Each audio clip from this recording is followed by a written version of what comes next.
Hey guys, it's Kat, and this is gonna be another one of those videos where I do some art and I redesign some characters. I haven't really spoken a lot about this on here, but I actually quit doing art professionally quite some years ago, and the response to my last video really warmed my heart. I wanted to thank you guys so much for leaving positive comments because you've made me want to create more art in general and also make more art videos on this channel. So look out for those videos in the future because I definitely feel like making them now. So in my last video, what I did was redesign two characters that were recently announced by Marvel. These characters are supposed to be twins and they are named Snowflake and Safespace.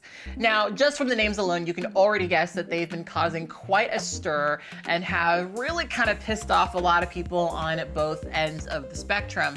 But I decided to take these characters and redesign them in a way that felt more recognizable to me. That was really the goal that I gave myself. Snowflake is supposed to be a person who is non-binary, who has the ability to generate and toss ice shurikens, where Safespace is supposed to be a character who can create these sort of pink force fields that are only effective when being used to protect other people. Now, I'm not gonna get into all of the various reasons why these characters in their original form are kind of not okay. I already spent an entire video doing that, so you can watch that video over here if that is something that you are interested in doing. I think it will definitely add more context to this video where we're going to be responding to some of the criticisms that I got about my designs. And I also wanted to take this opportunity to have further conversations about representation.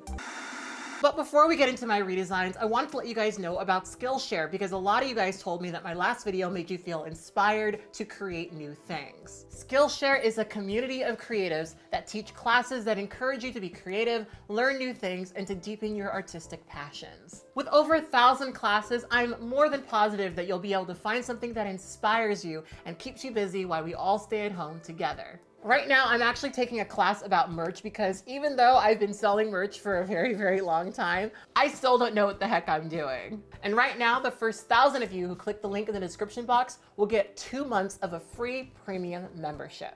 Skillshare is completely ad-free and they're constantly adding premium classes where you can learn from industry professionals. Anywho, I hope you guys will check out Skillshare, and now let's get back to our scheduled programming. So when I redesigned these characters, I did not change their name. I did not change their powers. I didn't really change anything from what the prompt was. I wanted to act like I was the artist who was tasked with designing these characters because, to be completely honest with you guys, and this is something I kind of wish I talked about a bit in my first video, a lot of people were complaining about how the original designs look sort of empty and vapid. And my impression of what probably happened is that Marvel trusted Luciano Vecchio because Luciano Vecchio is an LGBT artist who, does create a lot of really awesome queer art.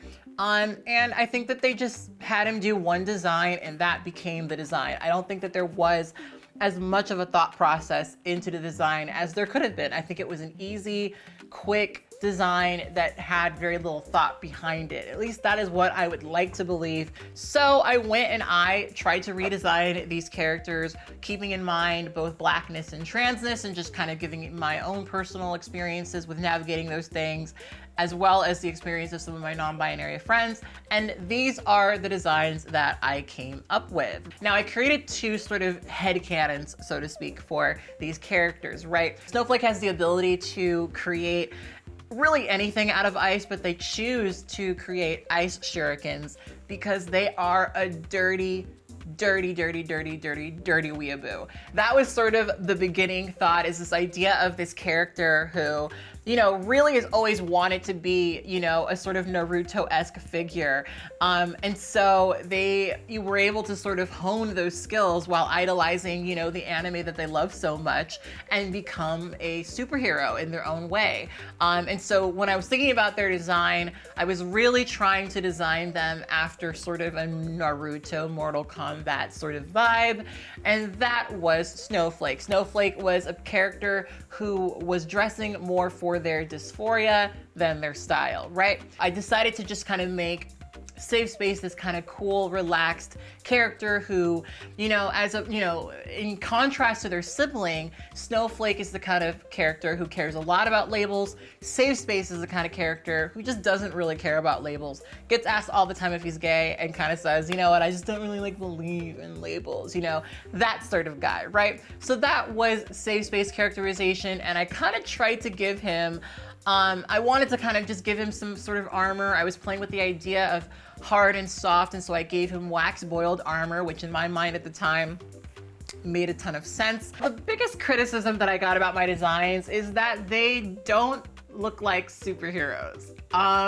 And okay, fair, that's valid. And the second biggest criticism that I got was that they just looked a little too Dungeons and Dragons, which, okay, you caught me. You caught me.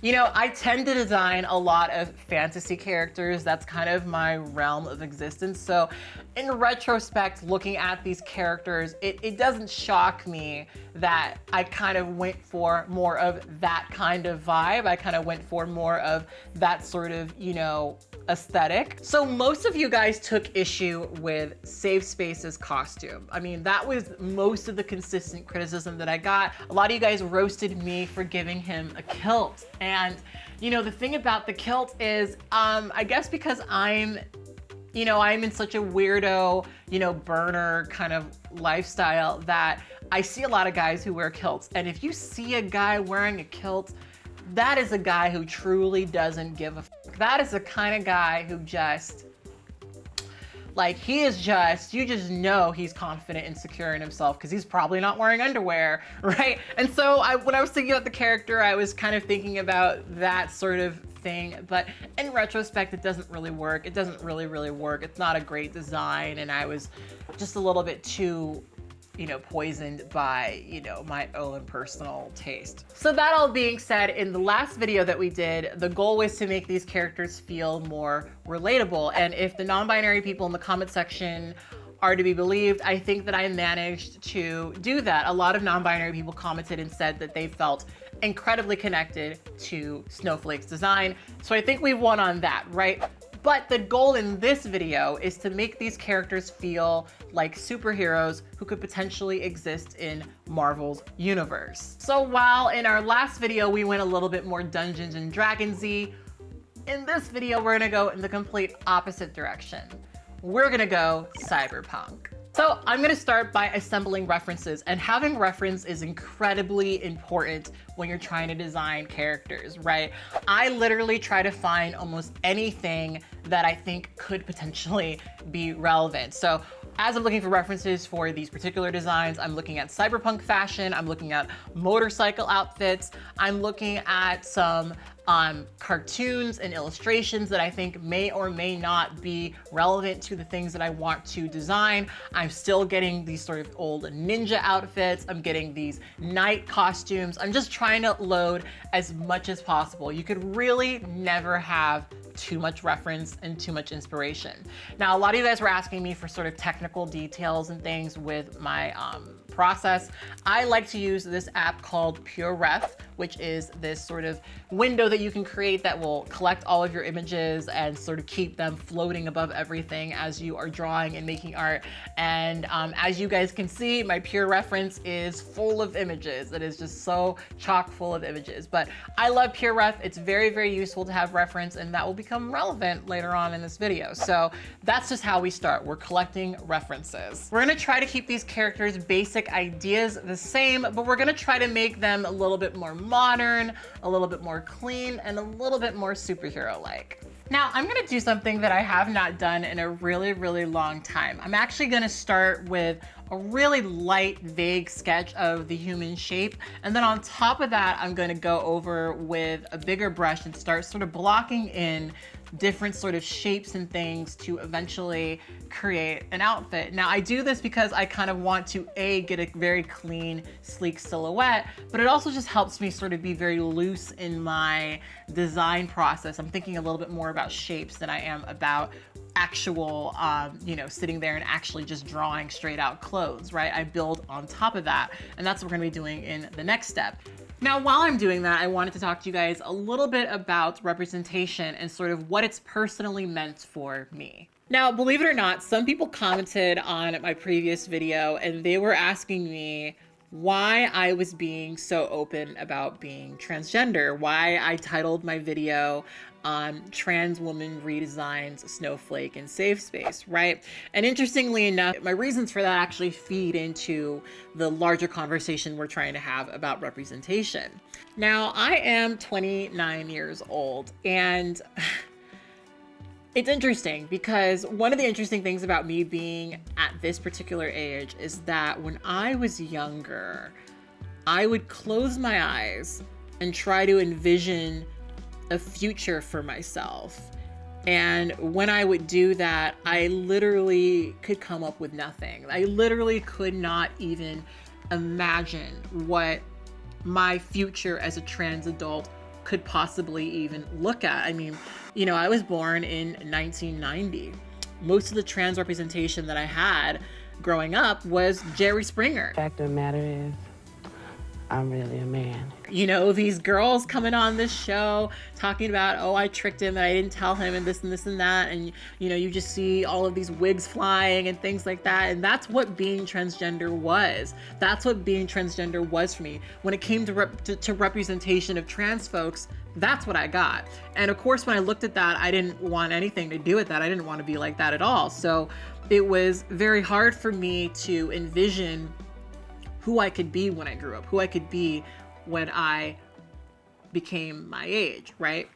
And one of the things that really, you know, changed it for me was I was flicking through, you know, my cable channels and I came upon this video, this movie rather, called Soldier's Girl. Soldier's Girl is this movie about a trans woman named Calpurnia Adams who falls in love with a soldier. And when the other men in his unit discover that he is having a romantic relationship with a transgender woman, they decide to kill him. Now, it's a really, really sad story. It's a really, really tragic story, but it's also based on a true story. And that brought me to Calpurnia Adams and to looking into Calpurnia Adams. And through Calpurnia, I was able to sort of see this functioning trans adult, and I had never really seen that up to that point. I had never seen a transgender person actually thriving and living. I mean, of course, she had all of this sort of tragedy that she had experienced, but here she was a trans adult, and she at the time was working on this project with Andrea James, who is another transgender woman, called Deep Stealth. And Deep Stealth was all about sort of providing resources for people in their transition. And finally, I started to kind of see through Deep Stealth and through Calpurnia Adams that there was a future for me, a potential future for me as a transgender person. And so I closed my eyes, and with time, I started to imagine a future for myself more and more and more. It became easier for me to imagine myself surviving as an adult. That's the power of representation. It's a power that, you know, maybe isn't totally obvious to people who are used to seeing themselves reflected in media, but, you know, when you're a queer teenager, not being able to envision your future makes you feel so hopeless that you start to think that maybe things would be better if you weren't there at all. Maybe things would be better if you weren't alive to experience all of the pain and like nothingness that you could potentially experience, feeling like you didn't have a place in society. These are thoughts that, you know, as an adult right now feel incredibly silly, but they were very, very real for me as a transgender teenager. Had it not been for people like Calpurnia in the early days of my trans life, I definitely wouldn't be here. You know, I'll be completely honest with you guys. I'm incredibly uncomfortable with being a YouTuber. I mean, it's something that I've done since I was 15 years old, but it is something that makes me incredibly uncomfortable. I've never really liked to be a person who gets a ton of attention. You know, I went to art school because I wanted to, you know, sit in a cubicle and be unseen all day. You know, that was kind of what I wanted to do with my life, right? So being here right now is kind of bizarre because I never wanted to be a YouTuber.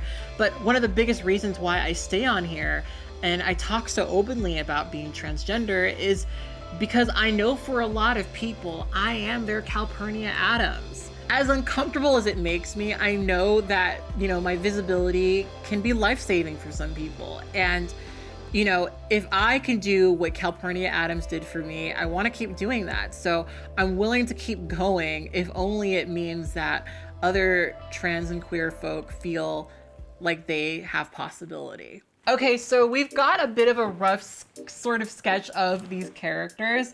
I'm kind of excited to see where this all goes, especially with Safespace's new design. I wanted to, again, keep his design kind of clean, but with character. And I'm having him wear pants. I'm having him wear fancy pants. We're still keeping the midriff a la Kai from EXO. And I'm gonna actually work some knee pads into that. From the original design. The original design, they had these sort of knee pads, and I'm gonna bring them back, I think. With Snowflake, I just wanted to make their design a little cleaner, so I decided that I'm going to make it a bit less loose, and I'm gonna add a cape onto it, and I'm going to kind of, you know, make their top a little triangular to kind of make them look less feminine. And overall, I just want to have a cleaner design on top of all of this. So now I'm gonna go in and take some of the shapes that I created and kind of define them into actual costume pieces. And as we do that, I'm gonna talk to you guys a bit about the accusation that both Snowflake and Safespace are created as a result of forced diversity. So as I talked about in my last video, unfortunately, after looking into you know, the creators of these characters, I reached the conclusion that they were indeed created in good faith. But like I said, I felt incredibly disconnected from them. And after thinking about that, I realized that I felt that way because these characters really do feel like someone said, oh yeah, make them black. Oh, and also non-binary. That's kind of how they felt to me, you know? As much as I hate to say it, it really does seem to me like this was a case of diversity for diversity's sake, and that's not what anyone wants. Like I said, in my other video, I go a bit deeper into my problems with this, but ultimately my issue was that, you know, these people wanted credit for creating these diverse characters, but what they really ended up with wasn't anything that felt representative of who I was because it wasn't based in truth. It was all just an approximation. When writers do this, they're not only alienating their base, but they're also alienating the people who they're supposedly writing about. Because these characters are usually so vapid, they tend not to be very well written. So a character that could be an amazing opportunity for representation becomes hated, and people blame it on the character's background and not the bad writing. I think that these characters deserve to be criticized, but let's be honest, a lot of people just hate non-binary folks and don't think that they should exist because they don't believe that non-binary people exist. And that's a bit different from critiquing a poorly written LGBT character.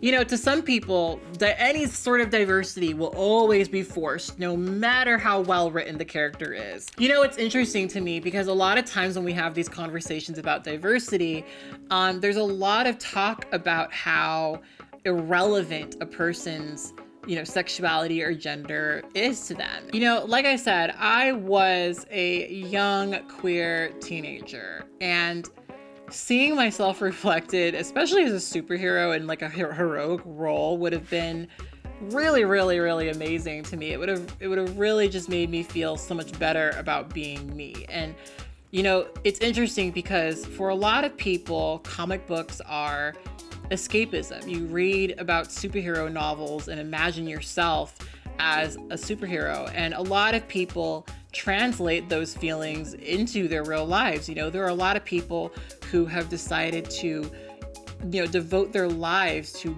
doing good because they grew up reading superhero comics, right? We see that as normal for, you know, your average person, your average, you know, let's just be blunt, straight white dude. Your average straight white dude reads a superhero novel, and it's totally understandable that he would, you know, look at that novel and idealize him, right? But when, you know, young trans and queer kids, you know, want to be able to look at something and feel seen, well, they just need to get over it and they need to stop, you know, being so sensitive and needing to see themselves everywhere. I think that trans and queer kids deserve to have similar characters in their stories. So I think I'm done with their outfits. And when I was looking at references, I was trying to get, you know, a gist of what a cyberpunk look was. And I noticed common themes. I noticed that a lot of cyberpunk fashion tends to be this dichotomy between clothing that is both very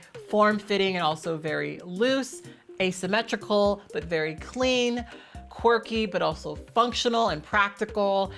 Color blocking is very, very popular, a sort of monochromatic look with maybe one sort of shock of a neon green or a neon color. That was very, very popular. So these are things that I thought about when I was, you know, designing these characters. With Safespace, interestingly enough, my sort of base of my design started with Lil Nas X's costume that he wore for his Panini performance last year on the VMAs. I just kind of, when I looked at it, I immediately recognized that it was the sort of kind of outfit I wanted him to wear. I think that Lil Nas X kind of does reflect my own personal headcanon of Safespace, so I think it was a really good starting point. I of course got rid of the tactical kilt. I gave him pants and I made them a little like puffy at the top to kind of make, you know, his hips look a little interesting, like not quite like make his hips look big, but like, I don't know, I just kind of like accentuating that part of a man's body, you know, with this particular character. And I also wanted to share with you guys that there is a K-pop reference there are a couple of K-pop references in Safespace's design. I wanted to color block the middle section of Safespace's pants because I saw a really, really cool pair of jeans that Yuna was wearing in one of the wannabe practice videos. And it was just this straight down the middle color block sort of jean design. And I wanted to kind of translate that to this. And of course, we've kept the midriff exposed. And like I said, I decided to give him knee pads from the original design. And yeah, that's Safespace's design. I actually think this is a lot stronger. So I'm really, really happy with where this ended up. Now, with Snowflake, you know, one of the things that people pointed out to me, and I'm really glad that they did, was that binding would be very uncomfortable if you were doing, you know, superhero stuff. So, you know, I don't know if you could really tell by looking at just, you know, the way that Snowflake is structured, but in my mind, Snowflake is not a person who has large breasts. That's not really the way that they exist. But keeping their breasts in mind and keeping in mind how uncomfortable rather, binding would be, I decided to envision that Snowflake was wearing a sort of sports bra underneath everything. And when I was thinking about the construction of the upper portion of their costume, I wanted to give them sort of these two pieces of leather that would further flatten their chest, but also be part of the design.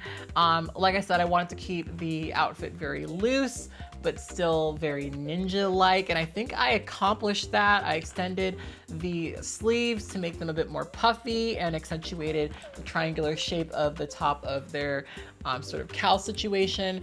And honestly, looking at both of these, I'm really, really happy with them. I mean, I do think that they are significantly cleaner and starting to look a bit more superhero-like. Now we're moving on to colors, and I'm pretty excited about this because I think the colors will really bring this all together in a really beautiful way. I think you could still look at Safespace and say, oh, he looks like a D&D character, but I think we're gonna change that with colors. So we're gonna start adding colors to this design and kind of, you know, figure out how we're gonna make them look more iconic through their color scheme. And as we do that, I'm gonna talk to you guys a bit about what I personally think good LGBT representation looks like. Now, speaking of colors, my biggest issue with the original design of these characters is that, you know, to me, they felt like they were entirely based around the idea of their gender. You know, let's put the pink leotard on the person designated male at birth. Let's put the blue leotard on the person who is designated female at birth. It just all seemed very obvious and very, very, very, very, very trite. You know, these characters began and ended at their gender, and that's not really how most trans and queer folk are. Is Snowflake a superhero because they're non-binary? Probably not. So why would they theme their entire costume around their gender? Now, I do a weekly series on this channel called True Tea, and in that series I talk about my personal experiences, and people who are regular viewers of that series have heard me say this, but I'm 29 years old now, and I transitioned when I was 16. So my transness is really irrelevant to me in 2020. And most people who meet me don't generally organically know that I'm transgender and wouldn't know unless I brought it up. And I don't often bring it up because when I do, it's a really, really easy way to get tokenized very quickly. Suddenly I'm not just Kathryn, an individual trans person, but rather a spokesperson for anyone who's transgender.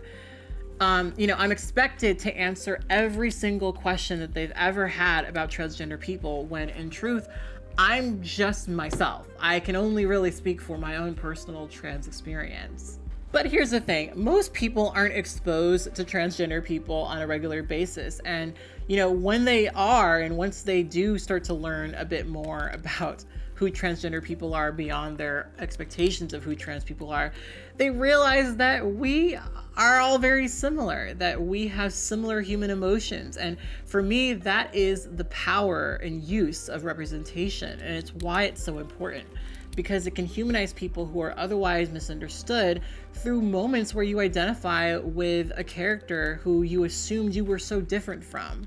Since moving to Los Angeles, I've definitely had a lot of interesting experiences where I will meet people and they'll get to know me without knowing that I'm trans, because it's usually irrelevant in most of the conversations that I'm in. And inevitably, they will find one of my videos where I speak openly about being transgender, and they will have a million questions for me. Now, some of these people are people who probably, had really negative images and perceptions of transgender people before they met me. But through getting to know me, through learning about who I am just from what they see me presenting to them, they came to recognize that I was more than just being a trans person. And for me, that's the power, the very, very power of representation. So in my opinion, what does good representation look like? Well, speaking of cyberpunk, I recently watched this film called Upgrade. It's a film about a man who loses control of his body after a gang attack where he also loses his wife. He has this artificial intelligence inserted into him, and he goes on this quest to avenge the murder of his wife, and ultimately take down the gang. Because this AI makes him super powerful, and he knows how to, kick butt with it. So without totally spoiling the film, there's a part where he goes to an illegal hacker named Jamie because he needs to have his AI hacked. He's in a rush and being chased by bad guys, but by the time he gets to the apartment, there's really not a lot of time for him to have an introduction. So when Jamie finally has him on the floor and they're about to hack their body, they have this exchange. Jamie? Jamie? That's not my name. I don't have a name. Okay. Please don't ask my gender. Yeah, I wasn't gonna do that. Good. The thing is that I'm gonna need you to do this as fast as possible, okay? You're the one wasting time putting me in a binary box.